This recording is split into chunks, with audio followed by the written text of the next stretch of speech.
Olá, pessoal, sejam bem-vindos, sejam bem-vindas. O meu nome é Denise Domingues, eu sou jornalista, eu sou editora do canal Planeta Agora aqui no YouTube. Estamos também no podcast Planeta Agora Entrevista, no Instagram, @planeta.agora, e também temos uma parceria com o portal de notícias 692. Lá no Instagram você encontra como @portal692. Hoje é dia 15 de junho de 2024, estamos num sábado de calorzinho aqui em São Paulo, capital, e nós trouxemos para falar com vocês um entrevistado muito especial. É o Djalma Neri, e eu queria primeiramente agradecer o Djalma pela presença, já já eu passo a palavra para você, mas antes eu vou apresentar o Djalma. O Djalma Neri é vereador pelo PSOL na cidade de São Carlos. São Carlos, que é uma cidade que fica aproximadamente 260 quilômetros de São Paulo, tem uma população aproximada de 257 mil habitantes. Em 2020, nas últimas eleições municipais, o Djalma foi o vereador mais votado lá na cidade dele, São Carlos. Ele é cientista social. Agora eu vou falar um monte de coisas, porque o Djalma é tanta coisa. Vamos lá, olha lá. Cientista social e mestre em ecologia, professor da rede pública estadual de ensino, possui graduação em ciências sociais. O Djalma é idealizador da Associação Veracidade, entidade ambientalista formada no ano de 2012, com o objetivo de transformar a realidade urbana a partir da permacultura, agroecologia, educação ambiental crítica e economia solidária. E já já a gente vai falar sobre o que é permacultura, né? Eu acho que muita gente não sabe o que é.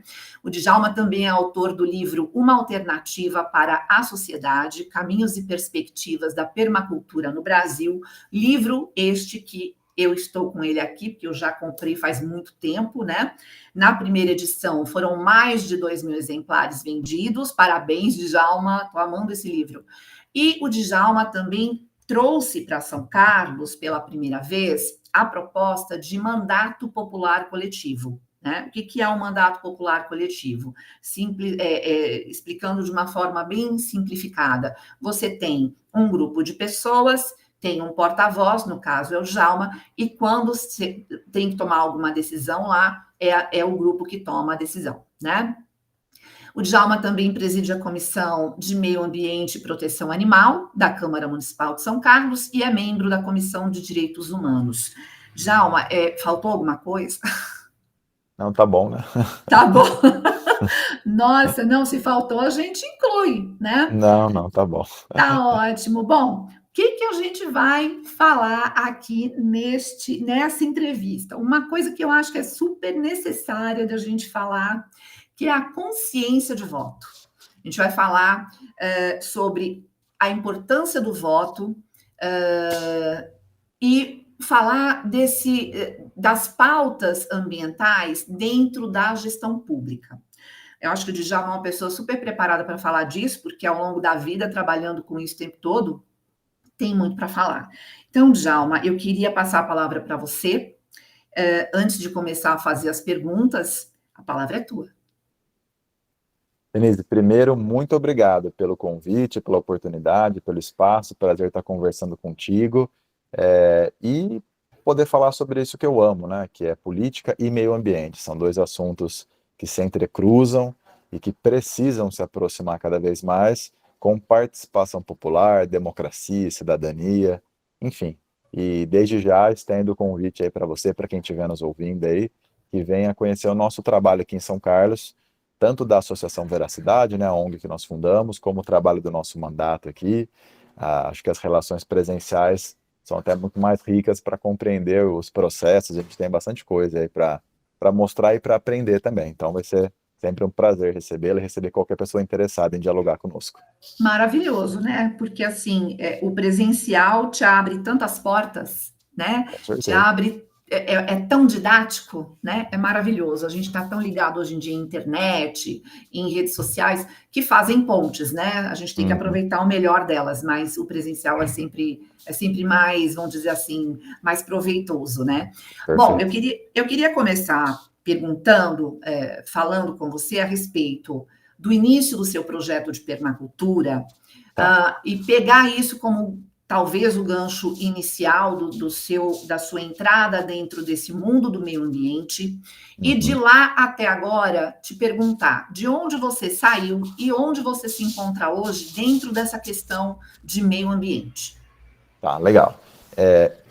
Em 2005, eu entro na Faculdade de Ciências Sociais na Unesp de Araraquara.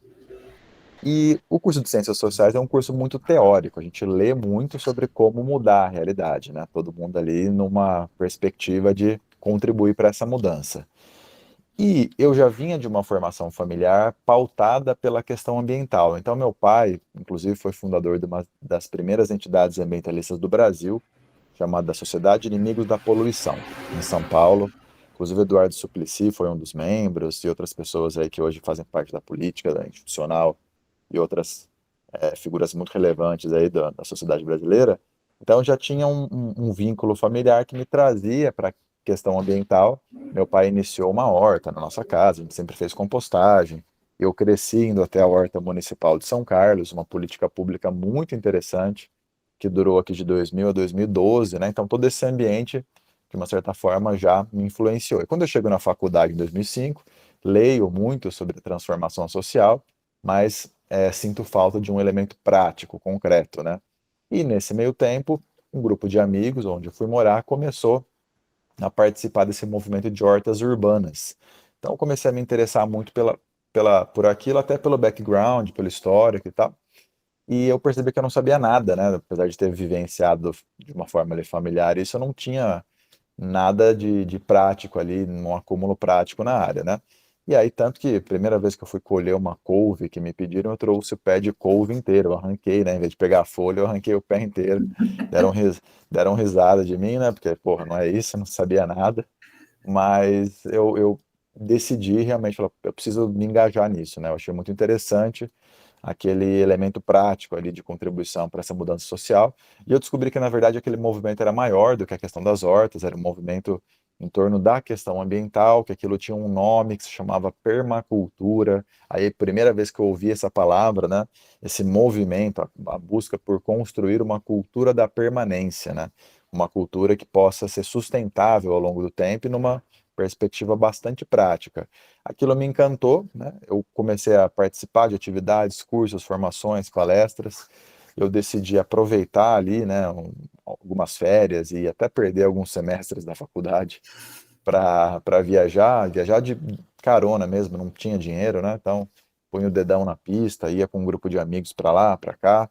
Viajei um bom pedaço do Brasil, fui para outros países também, fui para Argentina, para Bolívia, para o Chile, para o Peru, sempre visitando estações de agroecologia, de permacultura e trabalhando nesses espaços como voluntário, então trocando o trabalho por alimentação e estadia, e me deslocando de carona, né? E quando eu, depois de um tempo, fecho um certo ciclo de viagens, volto para minha cidade natal, termino a faculdade em Araraquara, decido começar um trabalho na cidade de São Carlos, a gente funda uma associação, que é a Associação Veracidade, que completa agora 12 anos, né, em 2024, e a gente decide divulgar a permacultura, especialmente no espaço urbano, entendendo que é um espaço estratégico, né, para que ela possa ser uma ferramenta de transformação estrutural, e também numa perspectiva de democratização do acesso a esse conhecimento que era e ainda é muito restrito a círculos elitizados, universitários, né? E por isso também eu decido fazer uma pesquisa de mestrado sobre esse assunto, mapeando o movimento de permacultura no Brasil, arriscando fazer uma espécie de historiografia do movimento. Essa pesquisa vira um livro, que você mencionou. Esse livro é publicado com ajuda de financiamento coletivo. Juntamos R$ 40.000 para essa primeira edição, e conseguimos imprimir os 2.000 exemplares que já foram vendidos, né? Todos os exemplares físicos já estão circulando pelo Brasil, e eu distribuo gratuitamente a versão digital, né? O PDF do livro. Quem quiser ler, só me mandar uma mensagem, um e-mail, uma mensagem que a gente manda o PDF. Esse Ótimo. livro está à É possível. disposição. Desculpa, é possível de- colocar isso depois na descrição do nosso vídeo, que aí a Claro. gente deixa disponibilizado, né? Você manda para mim, a gente coloca. Isso é maravilhoso, né, Djalma? Você fez um roteiro que você nem imaginou que fosse um roteiro que fosse te levar onde você está hoje. Não, não, realmente não. E isso ainda me levou para a política, né, que é uma outra coisa. Eu sempre tive fui uma pessoa politizada e tal, eu me filio a um partido em 2012, também no mesmo ano que eu fundo a Associação Veracidade, justamente para tentar contribuir com as questões ambientais, porque eu percebo que não adianta ter boas ideias, você tem que executar essas ideias. E aí eu decido então me dedicar também à luta política, institucional. Sou candidato uma primeira vez em 2016, a gente quase ganha a eleição no susto. Fui o oitavo vereador mais votado da cidade. Na época eu não entrei por 44 votos, por conta do quociente eleitoral do partido, mesmo tendo sido mais votado que muitos vereadores eleitos. Mas aí em 2020 a gente tenta uma segunda vez, e aí entro como mais votado, consigo conquistar essa primeira cadeira do PSOL da história de São Carlos, presidi a Comissão de Meio Ambiente nos 2 biênios, aprovamos várias legislações importantes para o município, que depois eu posso apresentar com calma, e tento agora materializar um pouco desse acúmulo, dessa pauta ambiental, dentro das instituições, das políticas públicas, né? Então eu saio, né, de uma perspectiva de um jovem que não sabia colher couve, para hoje presidir a Comissão de Meio Ambiente, contribuir com políticas públicas e estar à frente de uma instituição que promove a agroecologia e a permacultura não só em São Carlos, mas no Brasil todo. Maravilhoso, né? Bom, você está convidadíssimo para voltar, né, no programa, para você dar entrevista sobre outros recortes, porque você tem muito para falar, né, Djalma? E a gente tem muito para aprender e para ouvir, é isso que a gente quer, né? Eu queria falar um pouquinho com você, antes de entrar na questão do voto em si, a respeito do Rio Grande do Sul, né? Que a gente levou esse susto imenso, nós assistimos durante o mês de maio inteiro essa tragédia abissal que aconteceu lá no Rio Grande do Sul. E lá eu vejo assim, né? Não sei se você vai concordar comigo, mas existe um ponto de intersecção, né? Entre efeito tragédia climática, ou seja, clima extremo e questão de gestão pública. Então, eu queria que você fizesse esse recorte, analisasse a situação no Rio Grande do Sul, se for possível, dentro da sua perspectiva de gestão pública na questão ambiental. É claro que você está em São Carlos e lá em Rio Grande do Sul tem uma geografia diferente, uma hidrografia diferente, mas dá para ter uma boa ideia, né, para quem tem uma Uhum. experiência como você. Não, com certeza. Apesar das especificidades, o drama, né, claro que guardadas as proporções, é muito parecido, né, em todos os lugares, porque Uhum. essa intersecção que você traz é exatamente o que faz mudanças climáticas, que são efeito da influência humana a nível global, se tornarem tragédias, né? Porque, de um lado, nós temos esse fenômeno que interfere em todo o planeta, que é fruto da ação antrópica, da ação humana, de desequilíbrio dos ecossistemas e que tem efeitos, né, terríveis, abissais, como você mencionou, em todos os lugares do mundo. E além disso, em alguns locais, a gente tem a sobreposição de uma crise de planejamento urbano, muitas vezes, que não se preparou, não concebeu a possibilidade de ter que lidar com essas mudanças climáticas que a gente hoje vive, né? Então, aqui em São Carlos, né, a gente também tem um gravíssimo problema de inundações e enchentes, inclusive com vítimas fatais também.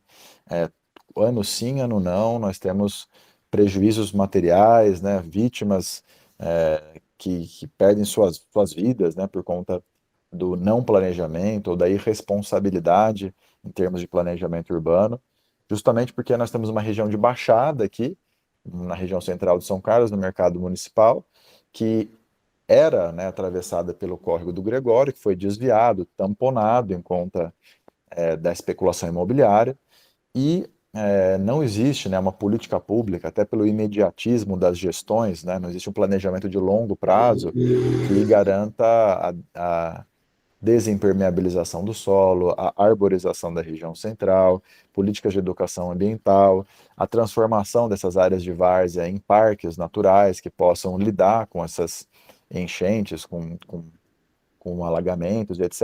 E ano após ano a gente assiste isso. Então, eu acho que você foi muito precisa assim, né, na sua análise e no problema que a gente vive. A questão do Rio Grande do Sul era uma tragédia anunciada, né? A gente já viu dezenas aí de entrevistas, pesquisas anteriores aí ao que a gente está assistindo agora, já dizendo, olha, nós vamos ter problema, não há estrutura de drenagem para lidar com grandes volumes de chuva, vai haver uma catástrofe, e não é por falta de aviso, né? E agora, infelizmente, né, essa chuva de imensas proporções veio, e a gente tem uma frase aí, né, o pessoal que trabalha na área e tal, que diz o seguinte, que a maior chuva ainda não aconteceu. Então a gente está sempre, né, com a possibilidade de ter chuvas mais intensas, né, chover mais em menos tempo e, consequentemente, colapsar o sistema de drenagem.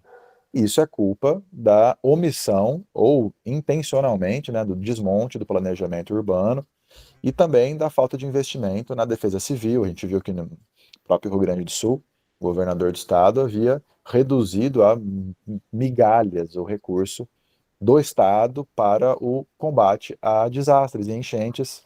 E os poucos recursos que estavam disponíveis eram inclusive de parlamentares do PSOL, do PT, né, que destinaram para a defesa civil algum recurso para tentar contribuir com a prevenção a desastres. Então, é a sobreposição da crise climática com a crise de planejamento urbano. E a própria crise climática é também uma crise produzida pelo ser humano, né? Então, é muito importante entender as consequências desse entrecruzamento de crises. Sim, e quando você descreve os problemas que afligem São Carlos, apesar de estarmos falando de um lugar completamente diferente de Rio Grande do Sul, é tudo igual, Uhum. é tudo muito parecido, né? Falta de tudo impermeabilizado, falta de árvore, falta de localização lá, espaço para escape de água, enfim, é tudo igual, Exato. E né? é É muito sempre em nome da mesma coisa, né? São grupos econômicos, é, especulação imobiliária, enfim, né? Que estão lá fazendo, planejando a cidade, que me perdoem os arquitetos e urbanistas, tá? Mas hoje quem planeja as cidades é a indústria automobilística e o setor da construção civil, o setor imobiliário, é. interessado em produzir lucros para eles, né? Não estão preocupados com o bem-estar coletivo, etc e tal. E o resultado é esse que a gente está assistindo, né? Exatamente. Por enquanto, estamos assistindo, como disse uma amiga minha, pela TV e pelas redes sociais. O problema é quando a gente assiste ao vivo e a cores, É. né? Esse é o grande problema. Bem, eu queria comentar, falar um pouco sobre a questão da evolução dos partidos que trabalham com pautas ambientalistas e ambientais, porque eu tenho mais de 50 anos, então, quando eu tinha lá por volta de 17, 18, 19, 20, era meio estranho para a maioria da população ouvir falar de candidatos que saíam por partidos, por exemplo, o Partido Verde. Ah, Partido Verde, né? Sempre tinha aquele comentário, imagina, ninguém nem vai votar nele ou nela, enfim, né? Na verdade, não havia uma consciência sobre o que aquilo significava, na verdade, né? Mas de lá para cá a gente teve uma evolução, uma grande evolução. E aí eu queria que você me colocasse assim, de lá para cá, você é mais novo que eu, bem mais novo, mas de lá para cá, como é que acontece, como é que a gente pode mapear esta evolução? E no ponto em que nós estamos, o quanto que falta para chegar num nível bom? Uhum. Historicamente, a questão ambiental, ela ganha relevância mais recentemente, né? A gente, a partir dos anos 60, 70, é que nós começamos a perceber a potência, né, negativa, né, a possibilidade humana de realmente intervir no clima, na atmosfera, nos ecossistemas, né? E, portanto, surgem movimentos que questionam essa intervenção, essa participação humana na relação com a natureza, e começam a defender outros modelos produtivos, outros modelos de sociedade, tanto que até, né, os anos 50 e 60, mesmo esse mundo bipolar, né, fruto da Guerra Fria, né, é, ele, esses blocos tinham uma coisa em comum, que era a mesma fixação ou a não crítica pela ideia de modernidade, né, pela indústria. Então, tanto os socialistas, a União Soviética, como o bloco capitalista, eles tinham o mesmo modelo produtivo, e a única diferença era com relação à distribuição do produto, né, desse processo. Agora, não existia uma crítica ao modo de produção em si, aos impactos e consequências. Isso começa a surgir nessa época, nos anos 60 e 70, e surge meio que uma terceira força política, né, que quebra essa bipolaridade, que é justamente o ambientalismo, que leva ao nascimento dos partidos verdes, em torno de todo mundo, que fazia uma crítica que estava, então, que era inexistente, que era justamente, olha, nós precisamos criticar, para além do resultado da distribuição, né, desse produto, o processo de produção em si, e os efeitos dele na vida humana e não humana. Então, historicamente, é algo que é relativamente recente, e de lá para cá, né, vem evoluindo muito, né, com a própria ideia do desenvolvimento sustentável, o debate em torno da sustentabilidade, com uma certa cooptação, né, desses conceitos. Então, quer dizer, hum, muito, né, se institucionalizou em torno dessa pauta do desenvolvimento sustentável, em certa medida para retirar um elemento mais disruptivo, né? Quer dizer, para tentar garantir uma certa política desenvolvimentista que você cria a Uhum. ideia de desenvolvimento sustentável. E mais recentemente, a gente começou a gerir, gestar alguns conceitos que, além de fazer a crítica do modo de produção, fazem também a crítica sistêmica, né, uma crítica política, e surgem movimentos, por exemplo, como o ecossocialismo, ao qual eu, inclusive, né, faço referência, ao qual eu reivindico participação, que é um movimento, né, uma leitura da sociedade, uma linha política que, ao mesmo tempo que faz o debate social, político, disruptivo, sistêmico, faz também o debate da crítica ao modo de produção e traz o elemento ambiental, né, para dentro da pauta. Então eu vejo que há um avanço. No Brasil, a gente, apesar de ter um Partido Verde, a gente entende que é um Partido Verde que, na verdade, pertence ao ambientalismo liberal. O que quer dizer isso? É uma forma de ambientalismo que não faz essa crítica econômica e política, né? Ele está numa certa perspectiva menos estrutural da crítica, né? Mais ligada a essa questão do desenvolvimento sustentável, e que, no frigir dos ovos, não contribui para uma superação real do problema ambiental que nós vivemos, que nós, ex-socialistas, entendemos que deriva do sistema capitalista. Quer dizer, enquanto houver a predominância das relações capitalistas na sociedade, e o capitalismo não é só um sistema econômico e político, ele é também um sistema de valores, um sistema cultural. Enquanto esse sistema predominar, não vai haver superação da crise climática e ambiental, porque a apropriação da natureza é um dos pilares essenciais para a manutenção do sistema capitalista. E hoje já existe, né, existem grupos, e o próprio PSOL, que é a parte do qual eu faço parte, possui essa linha política, essa leitura, né, um partido ecossocialista, faz essa ligação da luta ambiental com a luta política. Então eu vejo que há uma evolução em curso, mas ao mesmo tempo que há consideração, né, por essa pauta ganhando cada vez mais espaço, eu vejo também que existe uma disputa interna dentro desse campo do ambientalismo, que puxa ora para um lado mais liberal, ora para um lado mais disruptivo, socialista, né, e que ainda existe um certo esvaziamento por parte de alguns setores dessa pauta, né. E ainda no Brasil, né, para finalizar, Uhum. e aí eu falo na perspectiva até pessoal de quem foi candidato, inclusive na última eleição, 2022, fui candidato a deputado estadual, e novamente, né, estou pré-candidato à reeleição aqui como vereador. Me parece, né, nessas experiências políticas, eleitorais que eu tive de 2016 para cá, que a pauta ambiental, apesar de ser muito benquista, né, por basicamente todo mundo, é difícil alguém que se contrapõe abertamente a isso, né, Uhum. essa pauta ela não é ainda mobilizadora central do ponto de vista eleitoral. Quer dizer que ninguém se elege assim, realmente com a pauta ambiental. Sabe? Não, nós temos outras situações que muitas vezes estão ligadas à questão ambiental. Então, por exemplo, né, a pauta da saúde, a pauta do combate à fome, claro, tem uma ligação direta, né, saúde, combate à fome. Só que essa pauta mais abstrata, né, defesa do meio ambiente, defesa da natureza, ainda não é uma pauta mobilizadora, né, do ponto de vista social e da tática eleitoral também. Então, nós precisamos encontrar ganchos para correlacionar essa pauta com aspectos mais concretos, né, da vida humana para conseguir mobilizar as pessoas em defesa da natureza. Exatamente, você falou a palavra concreto e o que muita gente tem em mente, né? Que a questão ambiental é abstrata. Ela fica lá em cima num certo pedestal, é um problema de governo e não é o problema de um indivíduo, por exemplo, né? E é justamente essa chavinha que talvez tenha que virar, né? Pelo menos um pouco. Aos poucos ela tem que ser virada, né? Uhum, Pelo com menos é certeza. o que eu percebo. Queria só comentar uma situação que aconteceu no decorrer desta semana, por coincidência, que foi a eleição lá do Parlamento Europeu. A princípio parece que não tem nada a ver com a gente, mas tem tudo a ver com a gente, né? Tem tudo a ver com todo mundo. Parlamento Europeu é um parlamento que elege lá os seus representantes para representar lá os países que estão inseridos na União Europeia, e o resultado final dessa história toda foi: os partidos verdes perderam cadeiras e a extrema-direita ganhou cadeiras. E aí eu pergunto para você, que quadro é esse?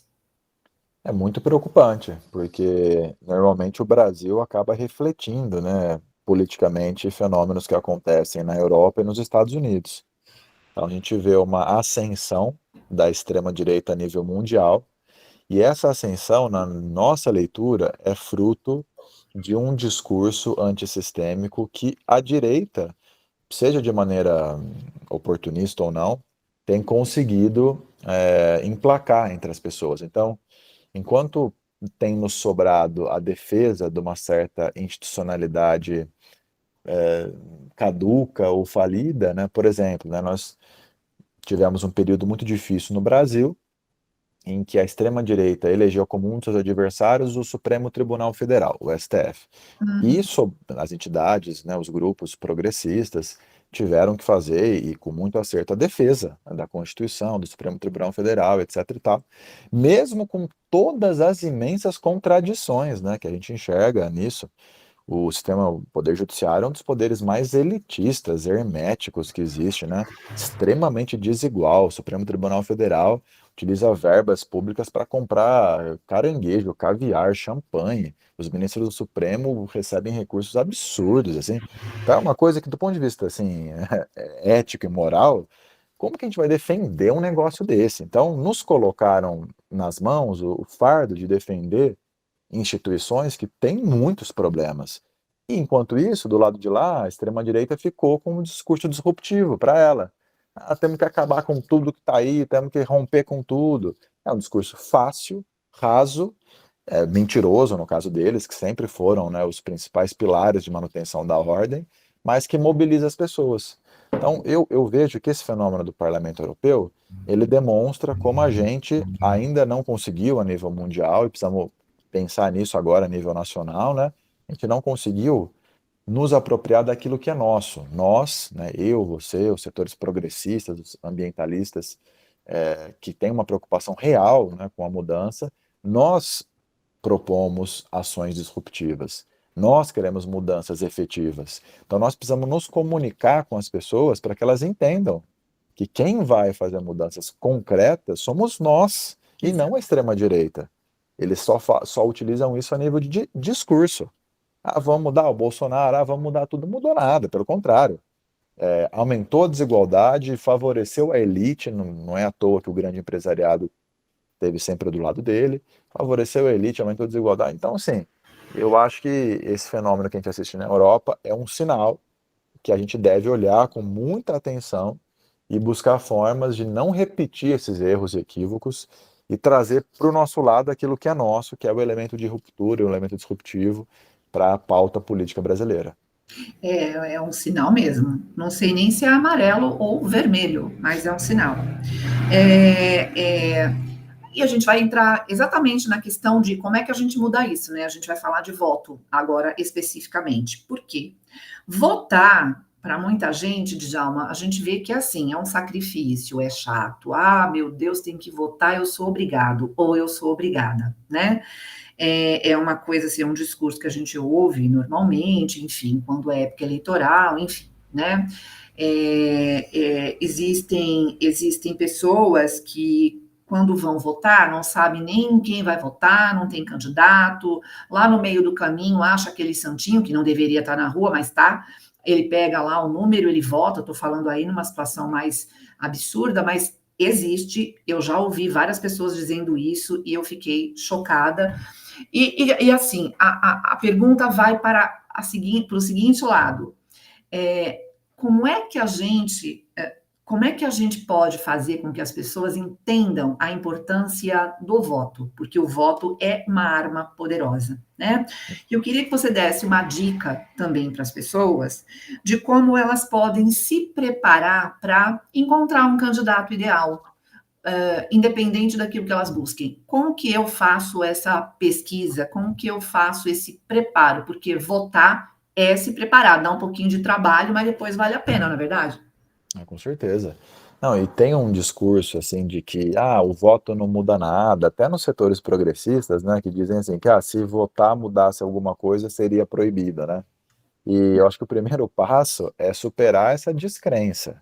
E de novo, não é cair numa ingenuidade de achar que não, olha, vai mudar absolutamente tudo, porque a questão é estrutural, né? Como eu falei, o Uhum. capitalismo não é só um sistema político, ele é um sistema de valores e tal, mas é uma das etapas importantes, se não uma das mais importantes que nós temos para mudar a realidade. Então, o primeiro passo é superar esse discurso de negação, é superar essa desilusão, o que é muito difícil, né? Então, a gente cresce hoje com um discurso, né, com um tabu que diz que, olha, futebol, religião e política não se discutem. E isso, isso entrou na cabeça das pessoas. Em qualquer lugar que você vai, as pessoas não querem, né, falar de política. É isso, é chato, não, dá briga. E a polarização acirra ainda mais essa descrença, essa desilusão, essa indisposição ao debate político. Porque as pessoas querem, viver suas vidas, tá todo mundo precisando, né, pagar suas contas e quer ficar de boa e tal. Então, acho que o primeiro passo é politizar, e isso a gente faz assim com um trabalho de base, desde a escola, e por isso que existem tantos projetos para impedir professores, para constranger professores de fazerem trabalho de formação política nas escolas, porque sabe-se do poder formacional basilar das escolas e tenta-se então já esvaziar, né, e de criar dificuldades. Eu falo também no papel de professor aqui. Eu comecei a dar aula em 2012, né, não dei aula por todo esse tempo de forma ininterrupta, mas por muitas vezes, ali 2012, 2014, 18, 20, 21, estive na Hum. escola e eu vi, né, uma mudança brusca de espaço, né, de comportamento dentro da sala de aula e até um crescimento do receio, né, de falar de questões que foram se tornando mais polêmicas em sala de aula, com a existência de projetos, por exemplo, como Escola Sem Partido, cujo objetivo sempre foi tirar o debate de formação crítica de dentro da escola, né? Então, tudo isso, acho que precisa ser superado, essa descrença, essa despolitização, para a gente poder trazer as pessoas para a consciência do voto. Falar, olha, não é que muda tudo, mas é muito importante. E dessa forma, é muito importante que façamos boas escolhas. E como fazer essas escolhas? As pessoas precisam investir algum tempo, alguma energia em pesquisar a vida dessas pessoas que se dispõem a ocupar esses espaços. Então, aqui na cidade de São Carlos, por exemplo, nós temos 21 vereadores e vereadoras. E aproximadamente 350, 400 candidatos, né, a cada eleição aí que se apresentam. São muitos nomes e como que a gente vai escolher, né? Acho que começar a conversa por aí. Pesquisa, né, se essa pessoa que se apresenta como candidato tem um passado, uma vida pregressa, idônea, se não é, né, já uma pessoa conhecida por ter atitudes imorais, ilegais, inidôneas, porque se for, já tira da sua lista, já vai fazendo uma peneira, né? Então, perder ali meia hora, hoje nós temos o Google, né? O Google facilita muita coisa. Claro que não vamos cair em fake news da primeira página que aparecer, mas você começa uma pesquisa, ali, coloca no Google o nome da pessoa, busca referências, busca notícias de portais sérios para fazer uma avaliação da vida pregressa da pessoa. Passou na peneira, aparentemente não tem nada que desabone a pessoa? Beleza. Vamos então agora para a competência técnica, porque para fazer política pública no Brasil, para ser um gestor público, seja membro do Poder Executivo ou Legislativo, você tem que ter algum conhecimento técnico, né? Inclusive de gestão e administração, porque não é fácil. Inclusive, para ser vereador, mesmo tendo, né, uma base bastante sólida das ciências políticas e tal, eu fiz uma especialização em gestão pública para eu poder entender como que eu faço a fiscalização de uma licitação, de uma compra pública, como Uhum. eu entendo o universo das contas públicas. Sem esse instrumental, sem me instrumentalizar dessa forma, eu não consigo avaliar se há ou não uma irregularidade numa compra, né? Então, o segundo ponto é fazer uma avaliação técnica desse candidato para ver se ele tem a formação mínima necessária para cumprir com a tarefa. E o terceiro ponto, na minha concepção, é fazer uma avaliação política, né? Quais são as ideias desse candidato ou candidata? Eu me identifico com elas? Eu, por exemplo, sou uma pessoa que defende os direitos humanos, o direito das mulheres, o direito da comunidade LGBT, o direito da comunidade negra. Como que esse candidato se posiciona em relação a esses temas? Eu me identifico com isso? Se sim, beleza, faz sua listinha lá e já nesses 3 passos você vai fazendo uma boa filtragem, chegando num número bem reduzido de 300, de repente você chega ali em 3 pessoas para escolher, e aí fica mais fácil, né? Claro que tudo isso leva tempo, precisa de uma energia, né? Mas não tem outro caminho, é pegar ali 1, 2 horinhas numa semana, um pouquinho mais na outra, fazer uma pesquisa, uma avaliação, conversar com gente e realmente fazer uma boa escolha. Exatamente. Não, mas tem um tempo bom, sim. Agora, de repente, nossas eleições serão agora, por exemplo, em outubro, né? A gente tem aí de julho até outubro para resolver essa questão, né? Não temos pouco tempo, não, temos um Exato. bom tempo para resolver, porque a gente não vai olhar todos os candidatos, né? A pessoa vai votar, ela não vai pegar todos os candidatos, 300 candidatos de São Carlos, ela já vai filtrar já de cara. Então tem que fazer mesmo, tem que fazer essa pesquisa, porque é importante. Uhum. E com relação à questão ambiental propriamente dita, a minha pergunta é: como é que a gente vira a mesa na questão do voto quando o assunto é a questão ambiental? Por exemplo, se eu tenho ali um candidato que tem uma pauta ambiental boa, interessante, o que, que pode me levar, o que, que esse candidato eleito pode vir a fazer em benefício da minha cidade? Então, isso passa por conhecer justamente esse histórico, essa formação, essa capacitação, porque quando a gente fala de políticas públicas para a área ambiental, estamos falando de um assunto que tecnicamente é complexo, né? Então, eu vou dar alguns exemplos aqui, né? A gente apresentou vários projetos de lei e alguns deles rejeitados, outros aprovados. Eu vou falar dos aprovados. Como eu disse, em São Carlos nós temos um problema crônico com relação às enchentes. Então, um dos projetos que nós aprovamos é a política pública dos bueiros ecológicos. O que que é isso? Todo novo empreendimento imobiliário de São Carlos deve, agora por lei, contar com um sistema de microdrenagem inteligente, que é um sistema que prevê a instalação de peneiras, de redes, nas próprias bocas de lobo, que são Hum, periodicamente, né, limpas e esvaziadas para impedir que esse material sólido vá sendo arrastado, carreado pelas águas, se acumulando, entupindo dutos e causando, então, né, enchentes, transbordando aí, impedindo a drenagem dos bairros. Então, agora é uma imposição que a lei faz, atrasada, isso já deveria existir, inclusive, né? Para que haja planejamento urbano. Então, a partir de agora, Álvaro, você é um empreendedor, você quer fazer um bairro em São Carlos? Ótimo. Uma das regras novas é, você vai entregar esse bairro com um sistema de drenagem, contando com os bueiros ecológicos, né? Então, nós aprovamos essa lei, já foi sancionada, está vigente, e contribui tecnicamente para a mitigação dos efeitos das enchentes aqui em São Carlos.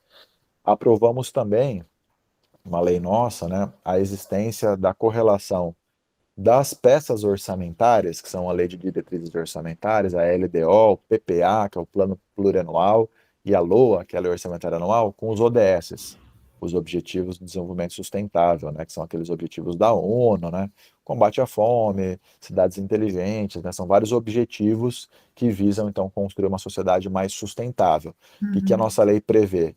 Que toda peça orçamentária deve ter junto aos investimentos previstos em cada programa, qual ODS está sendo contemplado com aquela ação, para mostrar que há um esforço transversal em todo o orçamento, em quase todo o orçamento, ou em boa parte do orçamento público, visando, então, nessa sintonia com os objetivos do desenvolvimento sustentável, né? Uma lei de iniciativa nossa, que foi aprovada e está vigente, e aí está sendo aplicada. Aprovamos também a lei de compostagem no município, ela começou a partir desse ano, né, a estar vigente, onde toda pessoa jurídica de direito público ou privado não pode mais mandar os resíduos orgânicos para o aterro sanitário. Ela tem que buscar soluções ecologicamente adequadas, principalmente a compostagem ou a biodigestão, para tratar esses resíduos.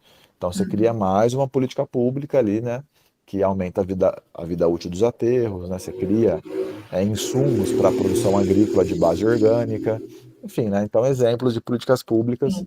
que só poderiam ter sido elaboradas por pessoas especialistas, né, além da minha formação universitária, tenho um mestrado na Exalc, né, aqui em Piracicaba, no programa de ecologia, tenho uma equipe de trabalho, né, dos meus dois assessores, né, uma delas é bióloga, com mestrado aqui na Embrapa, o outro é geógrafo, com mestrado na UFSCar nas ciências ambientais. Então, nós três somos um time de três especialistas em meio ambiente que juntos elaboram, propõem políticas públicas que têm pertinência porque nós somos da área, né? Então, tudo isso faz a diferença na hora de isso aí. Entendi. É só uma curiosidade muito pessoal com relação à questão da compostagem.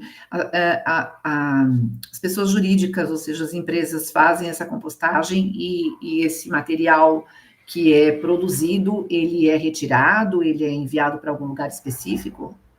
Então, essa lei está vigente a partir do início desse ano, a prefeitura ainda não iniciou a fiscalização desse processo, Ah, tá. a gente ainda não tem. Agora, as pessoas jurídicas, né, direito público-privado, podem fazer o que quiser com o produto dessa Ah, compostagem. entendi. Mas a norma não pode mandar para o aterro. Então, trata de Uhum. forma ecológica e depois faz o que quiser com o produto. Interessante. Para terminar a nossa entrevista, tem dois pontos para a gente falar, que é sair da questão do público, né, e entrar no privado, mas eu digo no privado dentro da questão individual de cada cidadão.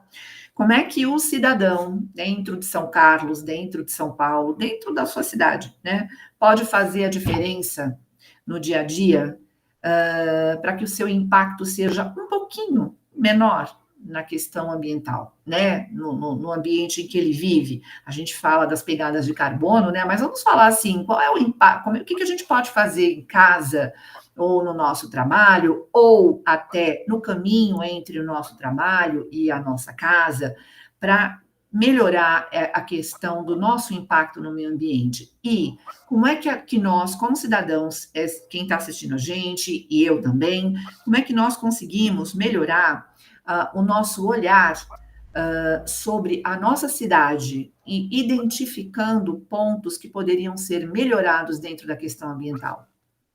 Essa pergunta é muito legal e eu sempre defendi que ações individuais, claro que isoladamente são insuficientes, mas são necessárias tanto para a gente vivenciar outras possibilidades como para inspirar pessoas.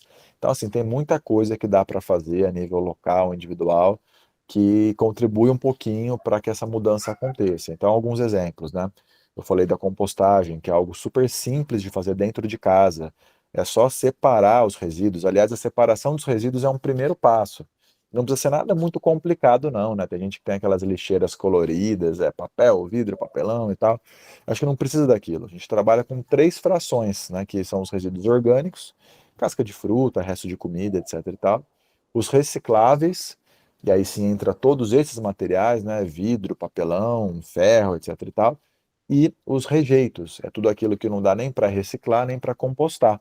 Então, lixinho de banheiro, fralda, bituca de cigarro e tal. Se a gente separar o nosso resíduo doméstico nessas três frações, já é uma baita contribuição para viabilizar quaisquer projetos, seja de reciclagem, seja de compostagem, porque sem essa separação na fonte, é inviável, né, para não dizer assim, que é tão difícil, né, fazer qualquer projeto de separação, a pessoa ir lá, abrir o saquinho, separar. Então, assim, por exemplo, separar resíduo, fazer compostagem em casa, é, uma pequena horta, seja num vaso, seja num canteiro pequeno, que seja para plantar um tempero, para ter uma conexão, mais do que para alimentar o corpo em si, né, quando o espaço é pequeno e difícil e tal, para você alimentar o espírito, as ideias, né, a prática ali cultural, de inspirar a gente, falar, olha que legal, existe uma relação com a natureza, eu planto aqui um temperinho e tal. Então, plantar alguma coisa em casa. Aqui, no nosso espaço, né, eu moro na sede da associação, nós temos meio que um laboratório de boas práticas ambientais.